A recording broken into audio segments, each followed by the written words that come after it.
Bismillahirrahmanirrahim. Assalamualaikum warahmatullahi wabarakatuh dan salam sejahtera. Alhamdulillahirabbil alamin wassalatu wassalamu asrafil anbiya wal mursalin wa ala alihi washabihi ajma'in. Rabbi shalli sadri wa yassirli amri wahlul 'uqdatam min lisani yafqahu qawli. Allahumma salli ala sayidina Muhammad wa ala ali sayidina Muhammad. So alhamdulillah petang ini kita bersama lagi dalam podcast Santun Profesor UUM Tube dalam bicara pasca bajet. Dan kita bersiaran daripada studio Unifilm Perpustakaan Tanah Bahaya UUM. Anda bersama saya hari ini, hos anda, Dr. Normizan bin Bakar, yang akan bersama dengan dua panel yang kita jemput khas untuk bicarakan bajet yang dibentangkan pada hari Jumaat yang lepas oleh Yang Berhormat Perdana Menteri kita. Dua pakar ekonomi yang tidak asing lagi di UUM bersama dengan kita hari ini, Profesor Dr. Mukarramah Harun dan Profesor Dr. Lim Hock Yam. Ingin saya perkenalkan dulu sedikit tentang dua orang ahli panel yang kita jemput hari ini, iaitu Profesor Dr. Mukarramah yang merupakan pakar apa yang kita panggil social accounting dan juga macroeconomic analysis. Jadi ekonomi Malaysia memang dalam fikirannya. Manakala Profesor Dr. Lim Hock Yam adalah pakar dalam ekonometrik, iaitu analisis ekonomi dan juga pakar happiness, economic of happiness. Jadi profesor yang paling gembira lah di fakulti kami. Baik, hari ini kita akan bicarakan satu topik yang memang 2 hari ini sangat hangat, iaitu bajet 2025. Bajet 2025 ini hangat kerana ini kali pertama bajet yang melebihi 400 bilion ringgit. Okay. Melebihi 400 bilion ringgit, iaitu 421 bilion. Sangat besar. Okay. Ramai yang tanya dengan saya, banyak mana 421 bilion ni? Saya kata kalau susun duit Johor balik pun tak habis lagi. Begitu besar sekali. Dan isunya pelbagai. Okay. Peruntukan untuk Kementerian Kesihatan, Pendidikan dan juga Pertahanan yang terbesar. Apapun, hari ini, apa sebenarnya di sebalik bajet itu? Okay. Apa kesannya di sebalik bajet itu akan dibicarakan oleh dua ahli panel kita. Jadi untuk memulakan bicara hari ini, boleh kita mula dengan Profesor Dr. Mukarramah dulu? Boleh. Okay. Baik Prof. Prof masih lagi letih agaknya. Tadi bicara di radio Kedah. Jadi pada pandangan Prof, apa kesan umum secara makroekonomi bajet 2025 nanti? Ya. Okey, daripada bajet 2025. Okey, bermula kita lihat dulu ya, apa aim atau objektif bajet 2025. Jadi bajet 2025 ini adalah satu perancangan jangka pendek, iaitu plan perancangan untuk setahun. Jadi kerajaan merancang dalam masa setahun untuk mencapai pelan perancangan jangka sederhana dan juga pelan perancangan jangka panjang.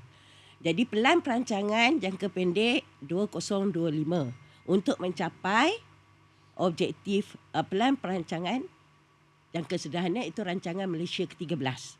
Okay, iaitu daripada tahun 2026 hingga 2030. Lepas itu akan cuba mencapai jangka panjang, itu ekonomi madani sendiri. Jadi saya melihat bahawa bajet ini merangkumi banyak aspek ya. Dan yang paling penting dalam ekonomi, dia selari dengan ekonomi aim ataupun objektif ekonomi madani, iaitu pertumbuhan ekonomi tinggi dan dalam masa yang sama kekayaan itu akan dinikmati oleh semua lapisan masyarakat. Tak kira siapa saja yang duduk di Johor, yang duduk di Kedah, yang duduk di Sabah, di Sarawak. Pelbagai income group kena menikmati kekayaan tersebut. Jadi income distribution ataupun pengagihan pendapatan itu penting, ya. Dan saya melihat bahawa pelan ini akan berjaya mencapai objektif itu. Iaitu objektif ekonomi badani tersebut.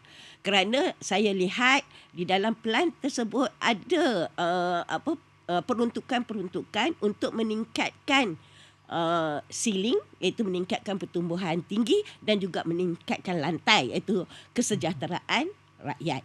Jadi dengan pelan ini saya percaya ramai orang yang gembira.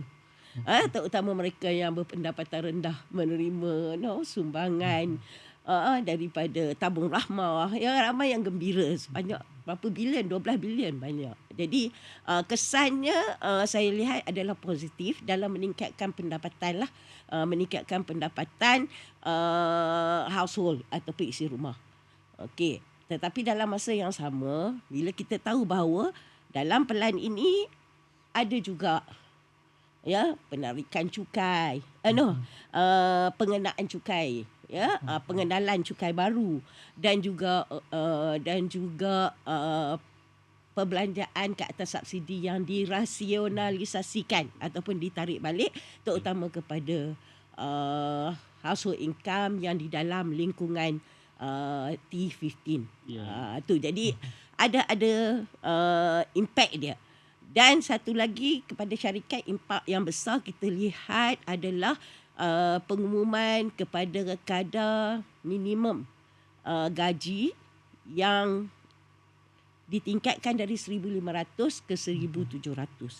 Ini memberi implikasi yang besar kepada syarikat sebenarnya, ya. Sebab jadi bila ada 1,500 ke 1,700, kita dapat menjangkakan bahawa kemungkinan berlaku pengurangan pekerjaan, kemungkinan berlaku jika ia tidak diikuti dengan produktiviti. Jadi disebabkan itu jika produktiviti tak sama-sama meningkat, kenaikan gaji itu akan menolak inflasi.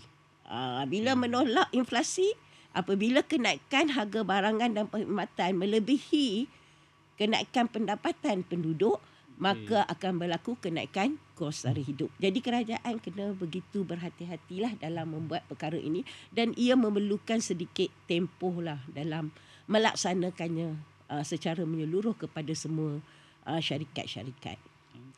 Jadi di sini amat penting yang kita perlu lihat adalah produktiviti. Setiap daripada kita kena berazam lah. Kena berazam untuk meningkatkan produktiviti. Perdana Menteri kata tata kelola yang baik. Tata kelola yang baik maksudnya kita punya sikap, kita punya kepribadian itu perlu baik. Dalam kita nak mencapai produktiviti, dalam kita nak memberi produktiviti yang baik. Jadi produktiviti yang baik. Yang keduanya, saya cuma nak share lah, kita ni semua rakyat hendaklah membantu sama-sama kerajaan supaya inflasi itu tak ditolak, supaya tak ada inflasi tolakan kos yang tinggi akibat daripada kenaikan gaji itu. Kenaikan gaji dan dalam masa yang sama kenaikan penjawat awam punya gaji, itu antara faktor-faktornya. Itu lagi sekali adalah tentang penarikan subsidi juga boleh menyumbang kepada inflasi. Jadi bagaimana rakyat ramai ini boleh membantu? Rakyat ramai ini boleh membantu dengan cara berbelanja mengikut kemampuan, keperluan dan kemampuan. Bukan belanja mengikut kehendak.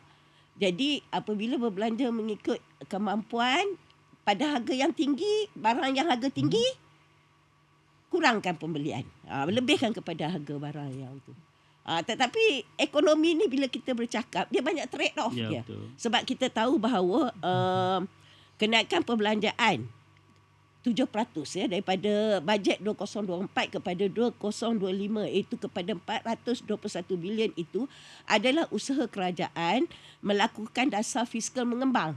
Iaitu dasar fiskal mengembang ini adalah supaya permintaan isi rumah atau domestik itu meningkat. Okey. Jadi sebagai driver kepada pertumbuhan ekonomi. Itulah aimnya. Terima kasih Prof. Maknanya Prof setujulah dengan, bukan setuju, maksudnya nampak dia punya positive side daripada bajet yang Ya, saya nampak ia Ya. terangkum, kuat komprehensif Ya, dan ya. holistik lah. Saya kata cuma adalah sesedikit yang Ya, kita ya. akan pahalusi kemudian lah untuk yang lihat negatif tu itulah. nanti kita bicara. Kita kemudian sikit-sikit. Okey. Bukan apa untuk suggestion supaya ya. ada peningkatan lah dan Baik, baik. improvement untuk kebaikan semua Okey, terima rakyat. kasih Prof. Kesejahteraan. Prof Lim, Ya, ya. menjadi tajuk utama semua surat khabar 85%. Jadi kerajaan nak lindungi 85%. Jadi yang 15% lagi tu agak-agak dia happy tak? Ah, Secara umum daripada bajet. kalau Kali kita tengok bajet kali ini, so dengan latar belakang ekonomi dunia yang kita sedang hadapi sekarang, so memang dia bajet yang dikatakan fizikal mengembang lah. Dia diperlukan sebab kita baru-baru sahaja US mula turunkan kadar faedah dia. Maksudnya kitalan US, kadar faedah US turun telah memula. Jadi ini bermaksud kalau ikut history, kalau ikut sejarah, dia mulalah recession bila US turunkan kadar faedah dia.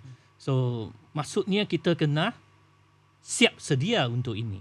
Jadi memang fizikal yang mengembang adalah sesuatu yang betul lah. Tapi bila you mengembang, dia maksudnya you nak belanja lebih daripada apa yang kita boleh dapat. So maksudnya kita tak boleh lah semua orang boleh dapat apa yang dikatakan subsidi. Jadi sasaran diperlukan. Cuma kita faham bahawa memang bajet ini memang macam bidang social science kan, macam ekonomi.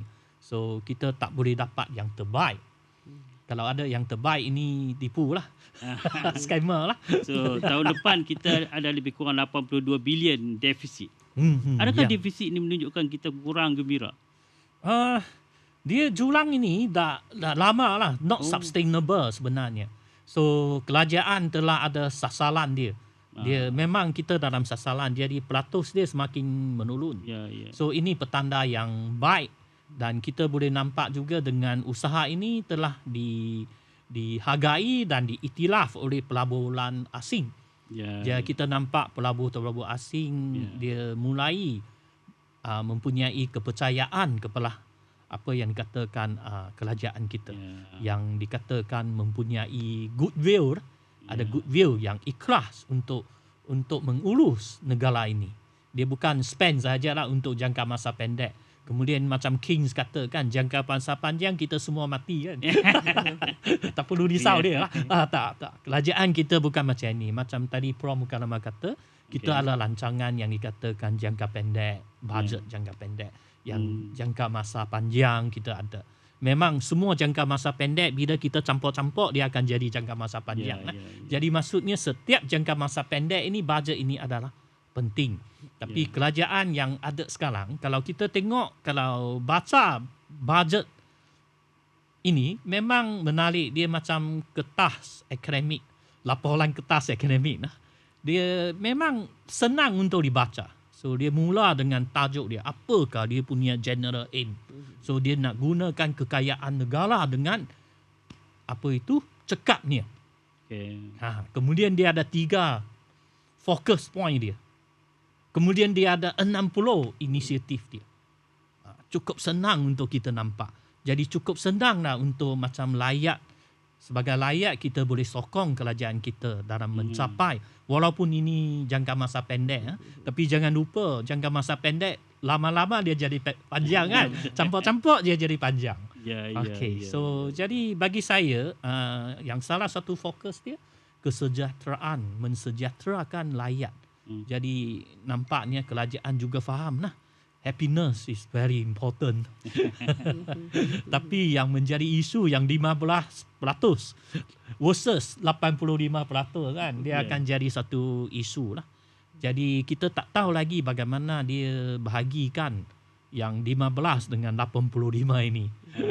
Kita tengah tunggulah bagaimana. Jadi memanglah happiness ni akan 15% ni akan terjejas. Tapi saya rasa dengan apa itu, untuk kepentingan negara, saya ingat 15% ni sepatutnya bolehlah menghargai mengapa kerajaan buat begini. Ya. Jadi ini adalah pandangan saya. Boleh Terima tak kasih, saya Prof. ni, saya setuju dengan Prof Lim. Walau bagaimanapun ada sedikit perkara lah yang saya rasa saya perlu tambah ya. Sebab kalau kita lihat kepada grup lingkungan T15 kalau berdasarkan mekanisme sedia ada, dia bermula daripada mereka yang berpendapatan 12,000 ke atas. Itu adalah berdasarkan isi rumah. Itu suami dicampur dengan isteri. Jadi bila suami campur dengan isteri RM12,000, pendapatan itu adalah kecil ya. Saya rasa pendapatan itu adalah kecil lah. Sebab dan saya rasa beberapa persen ya ramai yang akan terkesan daripada pengurangan subsidi ataupun penghapusan subsidi. Jadi penghapusan dan pengurangan subsidi itu perlu dilakukan secara betul-betul berhati-hati dengan lihat pendapatan dan juga bilangan isi rumah, tanggungan itu. Okay. Dan dalam masa yang sama juga melihat kepada perbelanjaan. Ya, sebab kita tahu bahawa perbelanjaan di bandar tak sama perbelanjaan di luar bandar. Yeah. Perbelanjaan di wilayah persekutuan tak sama perbelanjaan di Kedah. Walau bagaimanapun, bila saya tengok, saya ambil sebab RON 95, saya rasa semua masyarakat dah agak bersedia dan agak wajar penghapusan RON 95, penghapusan diesel, subsidi lah, penghapusan subsidi RON 95, penghapusan diesel. Lepas tu kita juga kena bayar progressive electricity ya. Dan saya rasa itu satu tindakan yang wajar lah di dalam kerajaan ya, dalam keadaan kedudukan sekarang untuk memulihkan dan meneruskan pertumbuhan ekonomi. Tetapi bagi pendidikan, bagi saya percaya ya, kalau kita baca tentang hak sama rata pendidikan, banyak pengeluaran artikel-artikel yang dikeluarkan oleh UNICEF tentang children, kita akan tahu bahawa dan saya juga berpegang kepada hak anak-anak untuk mendapat pendidikan perlu sama. Sebab pendidikan itu bila subsidi itu dihapuskan, kesannya bukan sekarang saja tetapi ia melibatkan masa depan anak itu sendiri. Tapi kalau yang penghapusan RON 95, siapa yang berbelanja? Dialah terkesan. Tapi untuk anak, sekarang anak yang terkesan. Anak yang akan menanggung liability daripada hutang itu. Dan bila saya membuat kajian tentang perbezaan yuran di antara mereka yang kena membayar yuran tanpa subsidi dengan mereka yang membayar yuran dengan subsidi, dia punya gap dia, different dia memang besar. Beza dia tu terlalu besar. Jadi kalau yang tak bayar subsidi dalam masa 3 tahun, kursus habis, dia bayar dalam RM8,000. Manakala kalau yang tanpa subsidi, kena bayar RM30,000. Bayangkan beza 8 ke 30,000, begitu banyak besarnya. Jadi jika untuk bottom T15 tu kita rasa memang sukar dan banyak yang akan terlibat. Sebab T15 ni dia lingkungan income dalam kategori-kategori tertentu. Tapi dia akan tengoklah 15%. Mungkin 12,000 tu nanti bila dikaji semula bukan 12,000 yang menjadi T15. Dia berubah sebenarnya. Grup T15 tu berubah. T15 itu bermaksud 15% daripada population yang tertinggi. Itu maksudnya. Jadi saya percaya dia berubah. Tapi pada masa sekarang, saya mengambil pengukur sekarang lah, 12,000 lebih itu merupakan pengukur T15 yang paling bawah. Jadi happiness di sini untuk T15 tu, sebab happiness ni berkait rapat dengan productivity. Dan kita tahu bahawa golongan T15 ke atas ni adalah golongan yang, bukanlah saya kata yang kelas pekerjaan yang tinggi. Jadi ada juga kemungkinan apabila terlalu banyak subsidi ditarik ya, ia akan memberi motivasi yang rendah lah kepada pekerja. Ya, itu boleh berlaku sebab kita tahu ada hubung kait di antara happiness itu dengan produktiviti. Tapi kita harap apa saja tindakan kerajaan, saya pasti kerajaan berhasrat murni. Kerajaan berhasrat murni dan mereka akan melihat perkara ini lebih mendalam lah, saya harap, supaya segolongan besar masyarakat itu happy dan T15 itu juga happy. Itu yang paling penting. Ya. Jadi perincian terhadap kategori ataupun mengkategorikan pendapatan tu perlu dibuat secara berhati-hati. Kategori pendapatan tu mudah saja. Dia T15 adalah 15% yang tertinggi di atas. Kalau dulu kita kata M40, 40% yang berada di situ. B40, 40% yang pendapatan di bawah. Jadi range atau julat pendapatan itu berbeza lah. Mengikut tu. Itulah. Yang susah adalah pendapatan apa yang nak gunakan untuk classify. Kalau T15 semua ini persenta saja. So you dapat data, you boleh buat persenta. Tapi you nak guna variable pendapatan boleh guna. Atau pendapatan apa yang kita nak guna. Ini yang penting. Prof Lim, berkaitan dengan pendapatan per kapita. Berkaitan dengan ini, kita yang paling kita risaukan adalah sebenarnya kita baru saja pulih daripada pandemik. Jadi saya kata 2024 ni adalah kita dah terkeluar sedikit daripada plan pemulihan. So kita nak pacu balik kepada ekonomi dan tahun depan lah dia akan bermula. Tapi kita masih lagi sebenarnya ada golongan yang terkesan waktu pandemik dulu. Antara isu utama daripada pandemik dulu adalah kos sara hidup lah. Okay. Kalau waktu pandemik dulu ramai yang menangis disebabkan kos sara hidup ni. Pada pendapat Prof Lee, dengan pemotongan bentuk-bentuk subsidi dan penambahan cukai ini, adakah dia bagi kesan terhadap dia mesti beri kesan sebab ini kerajaan telah cuba untuk menghadkan penambahan cukai ini ke atas mereka yang dikatakan T15 lah. Mereka yang berkemampuan macam ini. So, tapi pada pandangan saya, mereka dia kalau dia punya subsidi, bila dia tarik balik terlalu cepat dan terlalu banyak, so yang T15 pun boleh jadi turun lah. jadi M lah. Dari T jadi M lah. Sebenarnya dia dah jadi M. Tapi atas classification masih T lagi. So bagi saya subsidi petrol round 95 contohnya, dia memang perlu dibuat sasaran, memang perlu. Sebab bila kita tengok subsidi dari segi teori ekonomi, subsidi ini kerajaan boleh beli sustainable kalau dia ada kesan positif externality. Contohnya education. So education, bila kita labur dalam higher education, pendidikan tinggi, bukan sahaja kita akan dapat pulangan yang dapat daripada ini. Society pun dapat, negara pun dapat. Sebab contohnya, bila higher educated, dia bayar cukai lebih tinggi. Jadi bagi society, bila society yang pendidikan tinggi, lebih tinggi, dia lebih senang untuk diurus. Dia punya kadar jenayah pun lebih kurang lah. Bukan lebih kurang, lebih rendah lah. Lebih rendah. Jadi ini ada externality yang positif. Kerajaan sepatut galakkan. Kalau kerajaan tak galakkan maksudnya boleh beli subsidi lah kalau mampu. Jadi kesihatan juga sama. So badan yang sihat memang produktiviti tinggi kan. Ya.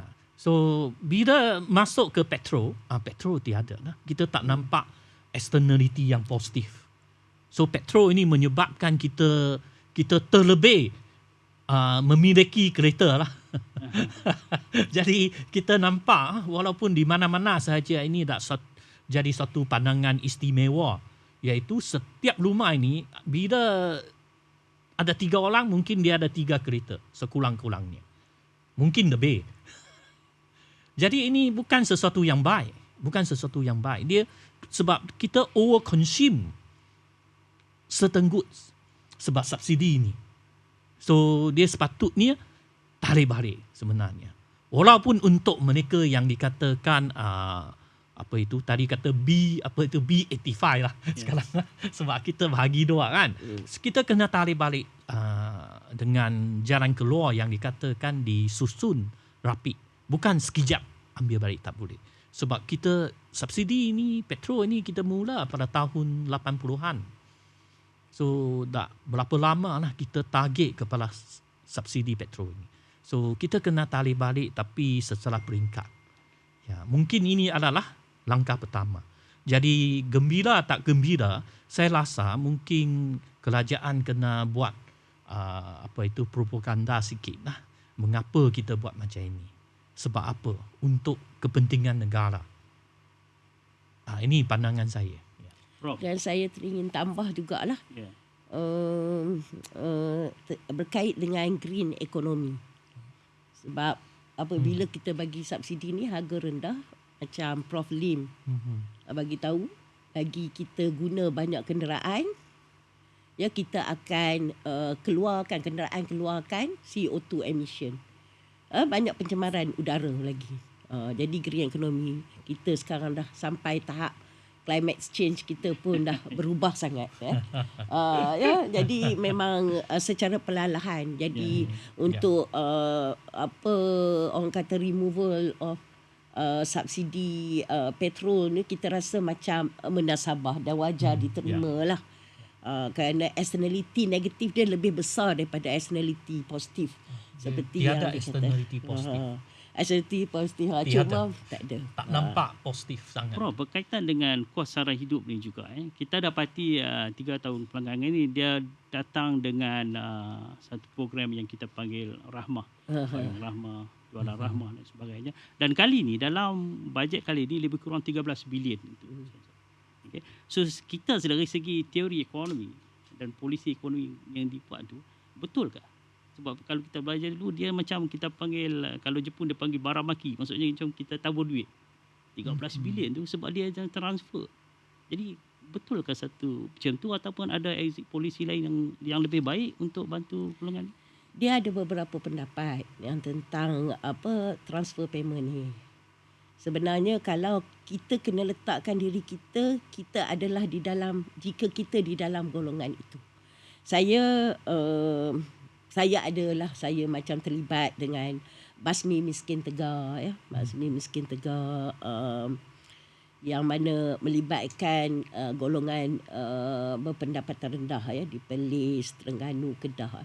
Bila kita berjumpa dengan isi rumah atau individu ketua keluarga ini, sebenarnya pendapatan, walaupun ia pendapatan yang kita bagi kita, perkara tu tak terlalu besar. Tapi bagi rakyat yang pendapatan rendah, jumlah duit itu adalah besar.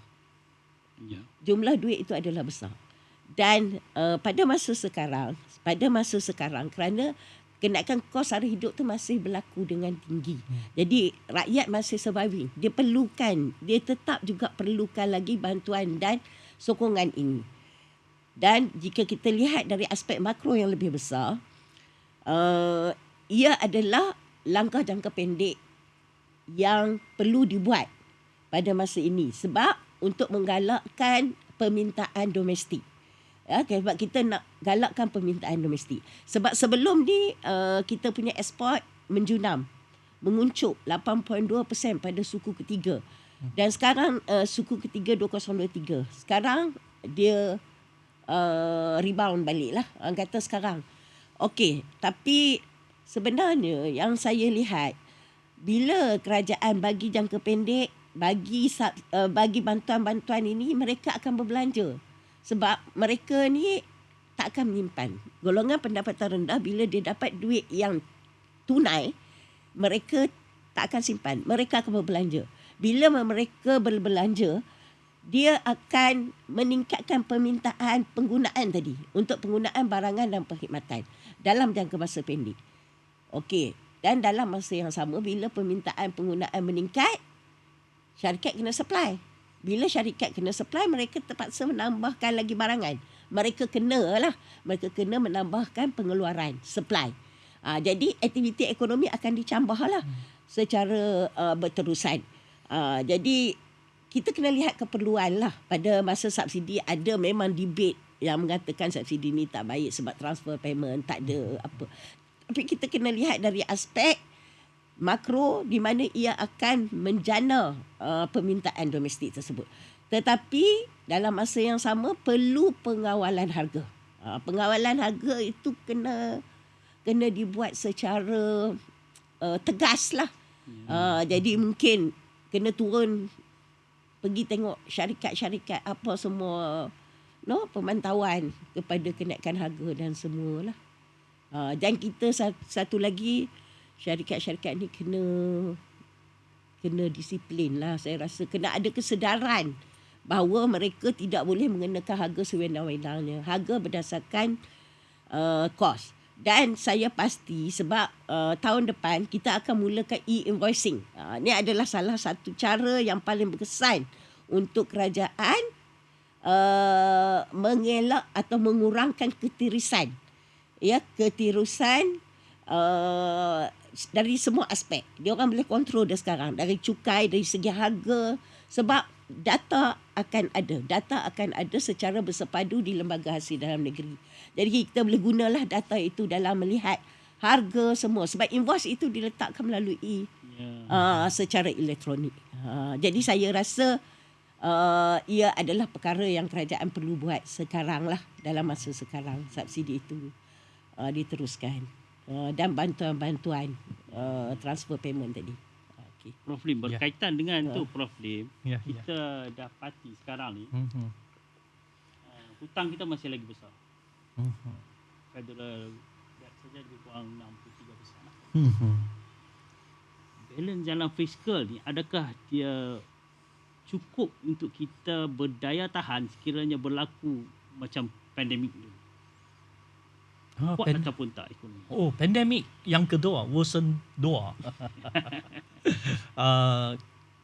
Pandemik yang kedua mungkin kebangkarian dia berlaku rendah lah. Tapi yang mungkin kita kena berwaspada kepada geopolitical conflict. Yang apa orang kata recession, world economy recession, kemelesetan ekonomi dunia. Ini mungkin boleh berlaku lah. Kalau geopolitical conflict dia tiba-tiba terlepas tangan. Ini yang kita risau. Tapi bagi saya, sekarang kita dah nampak kerajaan ada usaha untuk mengurangkan bajet defisit ini. Kita macam tadi Prof Mukarramah kata, jadi kalau kerajaan dia terlalu kawal penggunaan kerajaan ataupun perbelanjaan kerajaan, jadi dia akan menjejaskan aktiviti ekonomi kita. So kerajaan kena balance. Dia kena trade off between these two. Jadi kita nampak bajet kali ini kerajaan memang berhati-hati.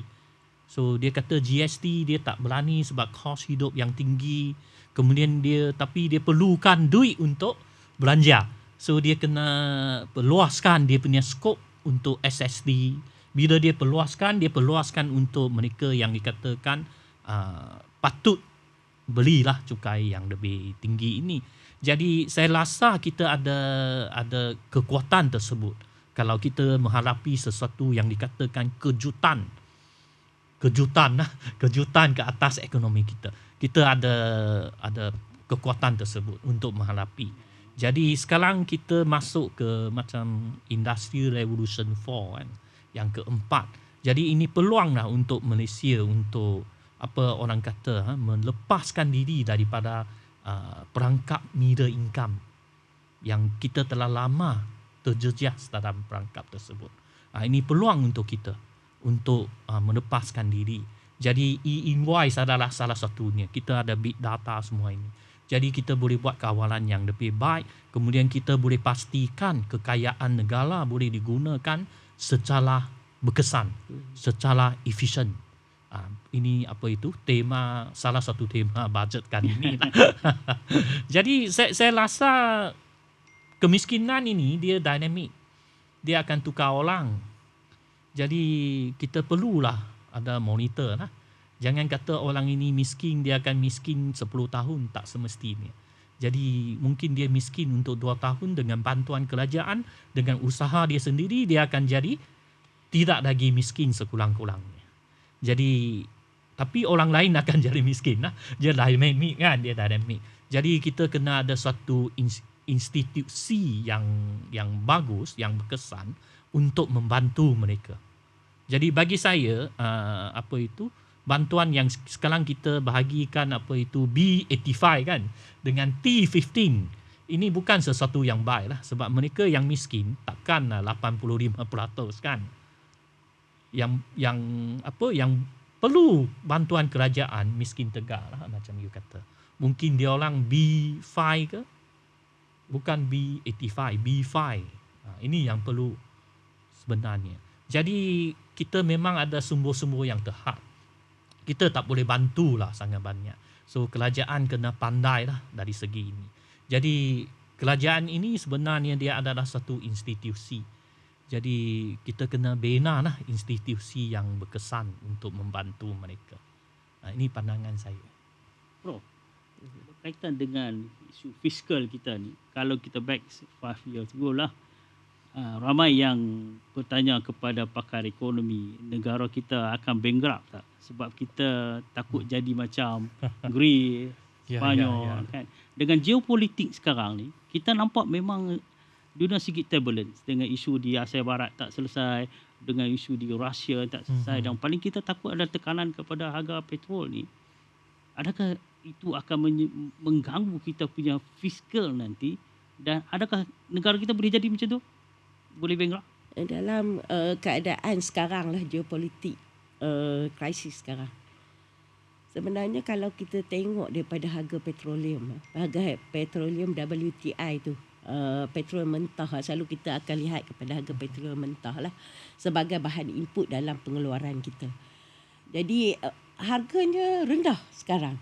Harganya rendah, dan jika dibandingkan dengan sebelum-sebelum ni, harganya masih seperti di awal tahun 2024 saya tengok. Jadi itu yang pertama. Jadi kedudukan harga petrol yang rendah ini akan dapat menyederhanakan banyak perkara lah, terutama inflasi. Terutama inflasi untuk Malaysia. Okey, bila kita bercakap tentang fiskal polisi, kita tahu bahawa defisit tu menurun. Maksudnya defisit menurun kepada 3.8% daripada 4.3 sebelum ini. Okey, defisit menurun kerana apa? Adakah kerana hasil yang lebih tinggi, ataupun adakah kerana perbelanjaan yang lebih rendah? Jadi tapi dalam keadaan kita sekarang, perbelanjaan itu tinggi. Perbelanjaan meningkat 7%. Jadi maksudnya hasil kena meningkat lebih banyak lagi lah, supaya defisit itu berkurangan. Sebab defisit itu, hasil itu tolak perbelanjaan tadi. Jadi hasil kena meningkat dengan banyak. Jadi hasil yang diunjurkan oleh kerajaan memang meningkat dengan banyak. Okey, seperti yang dikatakan oleh Prof Lim tadi, dalam perancangan bajet 2025, kita melihat memang secara jelas ya, kerajaan dia tunjukkan daripada mana source of income, source of revenue yang akan dia dapat, hasil yang dia akan dapat. Okey, daripada tax, so saya adalah di pengenalan kepada dividend tax. Ada list di sinilah yang saya bawa bersama-sama ni, tapi agak panjang jugalah listnya. Tetapi dia menyediakan, yang saya cuma ingin katakan di sini, kerajaan dia dah ada senarai ya, bagaimana, apa dia mekanisme, alatan yang digunakan untuk meningkatkan revenue tersebut ya. Contohnya yang pertama, macam cukai dividen 2% bagi pendapatan dividen melebihi 100k. Yang ni dia baru introduce. Lepas tu SST lebih progresif, di mana SST ni diperluaskan kepada lebih progresif kepada barangan yang premium. Lepas tu lagi dia ada cukai perkhidmatan ya, yang diperluaskan meliputi perkhidmatan komersial Lepas tu dia menaikkan kadar duty excess minimum bergula. Okey. Lagi satu lagi, cukai pendapatan individu disasar akan bertambah baik dengan pasaran kerja yang stabil dan gaji yang lebih tinggi. Gaji yang lebih tinggi, gaji minimum dinaikkan. Penjawat awam dapat gaji lebih tinggi. Jadi hasil cukai akan menjadi lebih tinggi. Jadi kerisauan dia dah kira semua dah. Kerisauan terhadap negara akan berlaku masalah. Dalam masa yang sama dijangkakan bahawa kerajaan memaklumkan bahawa tidak akan membuat sebarang pinjaman lagi yang besar. Jadi walaupun begitu kalau kita tengok debt to GDP ratio kita, dia kata kerajaan akan cuba kurangkan sehingga kurang daripada 60% daripada GDP, daripada KDNK. Jadi kurang daripada 60% itu adalah lebih rendah daripada threshold yang ada, iaitu 65% daripada GDP. Jadi kalau kita lihat debt to GDP ratio Malaysia, kita boleh kata relatively rendah. Kenapa? Jika kita bandingkan dengan US, kita bandingkan dengan Canada, kita bandingkan dengan Singapore, dia punya debt to GDP ratio dia adalah melebihi 100%. Begitu tinggi sekali. Tapi kita akan diunjukkan di bawah 60%. So insya-Allah kedudukan ekonomi kita masih ada kekuatan lah dalam dalam usaha kerajaan untuk memberi kesejahteraan kepada masyarakat. Jadi ringkasnya struktur fiskal kita tu kukuh. Masih. Prof Lim, dalam bajet 2025 nanti, macam mana Prof nampak alokasi terhadap pembangunan wilayah, contohnya kepada negeri Kedah ataupun kawasan luar yang lain? Ya. Ini adalah sesuatu yang menarik kan. So dia cuba buat alokasi yang dikatakan dalam ekonomi selalu kita kata efisiensi kan. Tapi keadilan selalunya kita abaikan kan. Jadi kali ini dia cuba buat sesuatu yang lebih adil lah. Pada masa yang sama, cekap juga lah. Jadi ini sesuatu yang agak menarik. Jadi dia cuba bahagikan ke semua wilayah kalau boleh secara rata. Tapi memang tak boleh dapat secara rata. Tapi sekurang-kurangnya setiap wilayah ini dia akan dapat, setiap negeri wilayah dia akan dapat alokasi pembangunan. Jadi macam kita kata lah, kita belanja tak apa. Yang penting apa yang kita belanja berbadai. Maksudnya dia boleh meningkatkan produktiviti negara kita. Kita boleh belanja tak apa.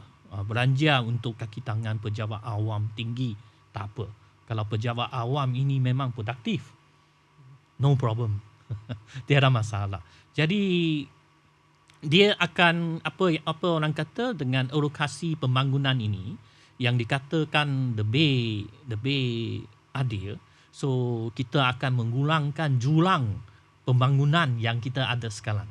So kita sedang bina infrastruktur kita, tapi bajet kali ini sebab kekangan kewangan, so dah jelas lah, no mega project kan. Ya, kalau ada pun dia cuba tiada. Kalau ada projek yang lain bukan mega project, dia juga ada kerjasama dengan swasta. Jadi ini satu langkah yang bijak. Sebab memang sumber-sumber kerajaan dia memang terhad. Walaupun dia kerajaan, tapi dia masih menghadapi masalah ekonomi yang paling asas. Okey, sumber yang terhad, keinginan yang tidak terhad. Jadi dia kena kerjasama dengan swasta. Jadi ini bagus. Jadi bagi saya ini langkah yang agak bijak. Kemudian dia akan mengurangkan jurang pembangunan dalam negara Malaysia ini. Jadi baguslah dalam konteks ini. Prof, kalau kita lihat jurang pembangunan antara wilayah, nampak dia punya satu alokasi yang barulah. Macam mana pula dengan jurang gender? Apa bajet 2025 ni cukup untuk membantu kaum wanita? Prof sebagai wakil wanita panel kita hari ini. Tentang gender. Saya beri pandangan lah. Ya. Bagi saya jadi memang gender inequality, perbezaan gender ini, jantina, dia ditekan juga. Jadi dia ada beberapa yang yang tinggi, yang di peringkat top management kan, lembaga pengarah, dia syaratkan berapa? 30% kan, harap boleh capai kan.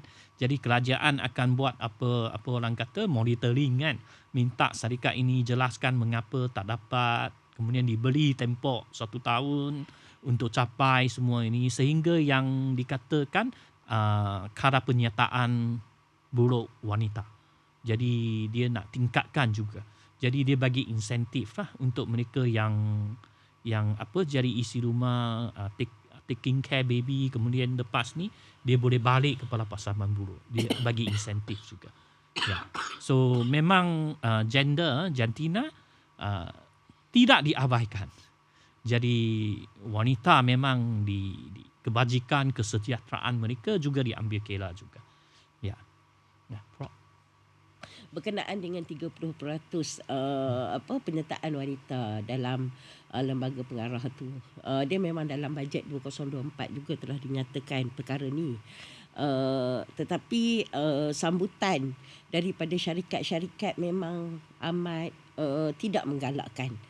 Disebabkan itu diperketatkan lagi dan diminta syarikat-syarikat untuk meningkatkan peratusan inilah. Dalam masa yang sama kita tahu bahawa ada juga untuk selain daripada wanita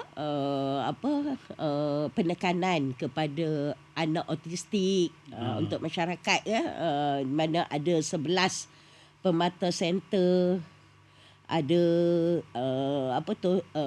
bantuan untuk anak-anak OKU. Jadi biasalah anak ni berhubung dengan wanita lah. Dapat anak ni punya bantuan, wanita pun gembira lah. Tu cara dia. Dan juga nursing tadi, tentang penjagaan anak-anak pekerja. Yang mana jika syarikat dia buat nursing di tempat dia akan dapat insentif daripada pihak kerajaan. Itulah untuk wanita. Bagus. Untuk galakkan wanita. Dan satu lagi tentang Aisuri. Tentang KWSP Aisuri, di dalam KWSP agak insentif dan galakkan diberi untuk lebih banyak wanita mencarum di dalam KWSP. Sebab kita Aisuri ni dia macam volunteer. Suri rumah itu sendiri kena volunteer, suami dia nak letakkan di situ. Di KWSP. Tu. So kita sudah berada di akhir-akhir rancangan podcast kita hari ini. Jadi sebenarnya banyak isu yang kita nak bicarakan. Nanti kita bincang dalam kuliah lah. Boleh tak saya nak tambah sikit lah. Ada isu saya lihat agak terhad peruntukan kepada pertanian. Pertanian memang amat terhad. Tapi mungkin hasrat kerajaan dia lebih kepada Industrial Revolusi 4. Tetapi dalam masa yang sama kita kena ingat bahawa kita juga aiming ataupun melihat kepada matlamat food sufficiency, iaitu kecukupan makanan. Jadi kecukupan makanan itu perlu dilihat dengan lebih lah.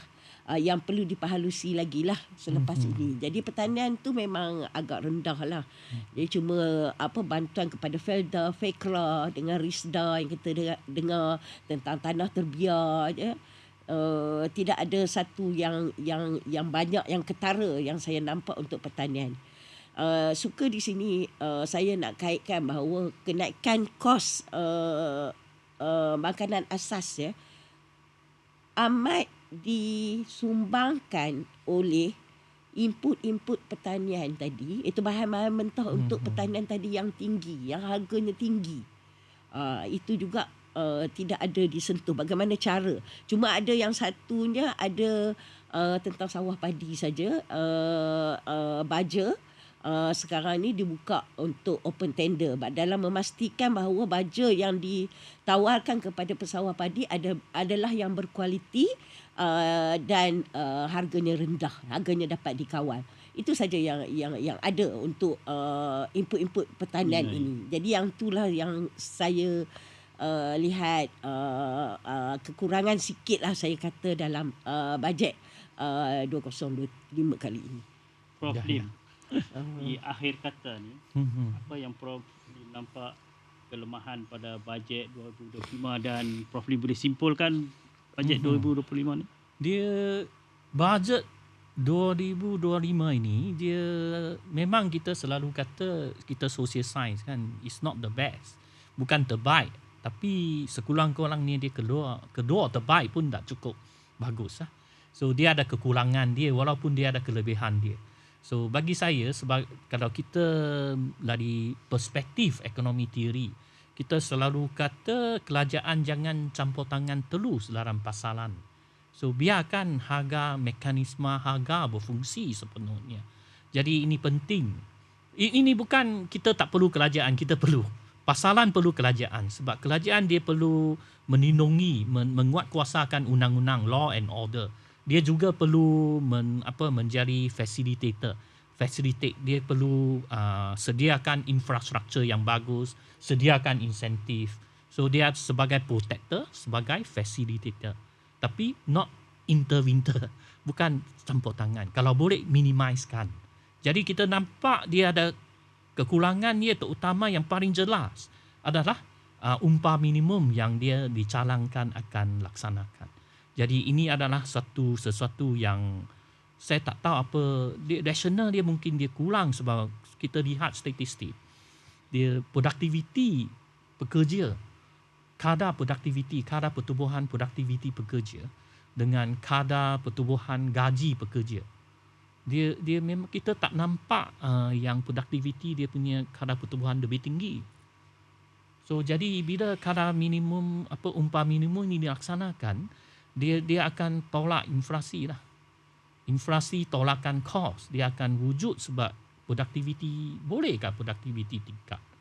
Ini yang persoalan dia. Jadi pelaksanaan ini adalah kalau boleh diperincikan lagi lah. Ini campur tangan ke atas pasaran yang agak bukan pada masanya. Bila kita mula upah minimum dari dah berapa tahun lah lama, jadi memang ada rasional dia. Sebab pada masa ini kita nampak kadar pertubuhan produktiviti lebih tinggi daripada kadar pertubuhan gaji. Jadi maksudnya kita boleh tingkat dah. Maksudnya ada sesuatu yang penganiayaan itu mungkin berlaku lah. Ada petanda dia. Tapi sekarang kita tak nampak ini. Tapi kita tingkatkan upah minimum dari 1,500 kepada 1,070. Dia akan bagi impak kos yang tinggi. Sebab bila dia tingkat macam ini, mereka yang senior, walaupun dia 1,800, dia pun kena tingkat juga. Sebab dia dah bekerja di syarikat 5 tahun, dia dapat 1,800. Mereka yang baru masuk jadi 1,700. Jadi motivasi dia rendah lah. Jadi majikan kena tingkat semua. Jadi dia bukan minimum saja, sebenarnya dia akan efek banyak peringkat, dia akan efek. Jadi kos yang tinggi. Ini sesuatu yang saya tak nampak rationality di belakang ini. Ya. Saya setuju dengan Prof. Lim. Dan kenaikan upah minimum itu terlalu cepat dan banyak kali.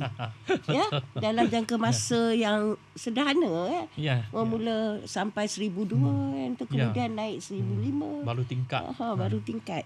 Terlalu cepat sangat. Sebab inflasi tolakkan kos lah, seperti yang saya katakan sebelum ni. So, Prof selepas 2 hari bertungkus lumus membaca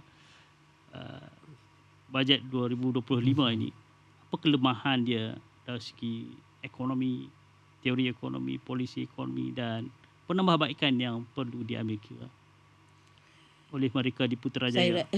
Saya rasa ada beberapa perkara yang kita telah sentuh lah. Satu tentang produktiviti, yang tu paling penting sekali. Kita kena tingkatkan produktiviti. Bagaimana kerajaan nak pastikan produktiviti itu tinggi. Yang keduanya tentang subsidi pendidikan tadi saya sentuh. Yang ketiga tentang bagaimana menurunkan kos untuk pertanian tadi. Mungkin ada sedikit perlu ditambah baik di bahagian itu. Yang perkara-perkara yang tu antara 3 perkara yang besar lah saya rasa yang perlu dilihat. Tapi secara keseluruhannya bajet ini saya rasakan adalah bajet yang baik lah, kerana ia melihat secara merata semua dan dia juga bagi kita penjelasan yang jelas. kita nampak hala tuju kerajaan itu. Apa yang kerajaan nak buat itu. Jadi kelemahan yang ada sikit-sikit di sana sini itu perlulah kita baiki untuk memastikan kita akan dapat keputusan yang baiklah dalam mencapai matlamat itu. Okey. Itu saja dari saya. So, terima kasih Prof. Dr. Mukarramah dan juga Prof. Dr. Lim yang amat bernas dia punya perkongsian. Saya sebabkan junior kepada dua senior saya yang hebat ni, saya memang selalu gembira dengar komen-komen di dalam kuliah pun. Jadi hari ini kita punya podcast Santun Profesor sampai di sini dulu. Terima kasih kerana bersama dengan kami. Majlis Anjuran Majlis Profesor Universiti Utara Malaysia dan juga UM Today ini sebenarnya akan bersiaran lagi. Dan untuk hari ini, kami ucapkan terima kasih kepada panel dan pasti juga terima kasih kepada tim penerbitan yang menjayakan podcast hari ini. Sekian untuk hari ini. Assalamualaikum warahmatullahi wabarakatuh dan salam sejahtera. InsyaAllah kita jumpa lagi. Waalaikumsalam.